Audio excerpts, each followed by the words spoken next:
Kasabay ng pagdiriwang ng Panagbenga Festival sa Baguio City ang pagsisigurong angkop sa standards ang mga isinasagawang proyekto ng DPWH sa syudad. Yan ang report ni Christine Joy Sabaway ng PTV Cordillera.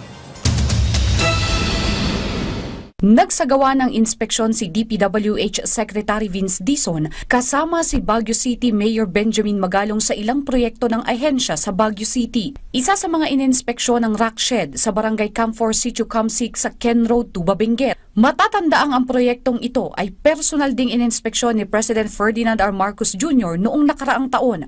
Ayon sa kalihim, may pondo ng 270 milyon ang proyekto ngayong taon at inaasahang matatapos sa susunod na taon. Agad itong pasisimula ng kalihim sa lalong madaling panahon.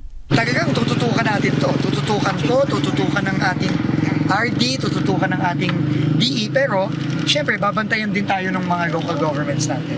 No, yun ang commitment natin. Hindi naman magkukumit si Pangulo na hindi niya gagawin ng maayos at on time. So, gagawin natin to ng tama. At gagawin natin to ng mabilis. Magsa-start na this week. Okay. Dito. Pinuntahan din ng kalihim ang Great Wall of Baguio sa Purok Ungasan, Barangay Luwakan proper sa Baguio City. Inaasahang ding matatapos ito ngayong taon. Mahigit 100 milyon naman ang nailatang na pondo para sa proyekto. Ang Great Wall of Baguio ay magsisilbing direktang koneksyon mula sa Cannon Road patungong Luwakan Airport nang hindi na daraan sa sentro ng lungsod. Inaasahan din itong magiging isa sa mga local tourist destination. So nag-commit naman si Mayor na tutulungan niya si DE na makahanap ng solusyon. Wala na tayong magagawa. Kahit na kine-question pa ni Mayor yung kanyang yun, ang sabi nga niya sa akin, Secretary, nandiyan na yung kalye. Halos mahigit kalahating bilyon na yung ginasta ng gobyerno doon. So kailangan na lang natin ayusin.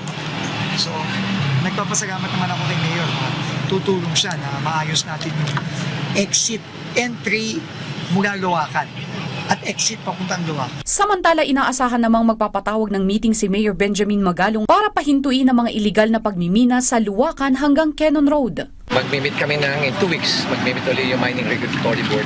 Mag-uusapan ulit namin. Kasi marami kami na-discover na mga panels niya. Tiniyak ng kalihim na ang lahat ng proyektong hindi pa natatapos sa lungsod ay kailangang makumpleto ngayong taon. Christine Bornolia Sabaway para sa Pambansang TV sa Bagong Pilipinas.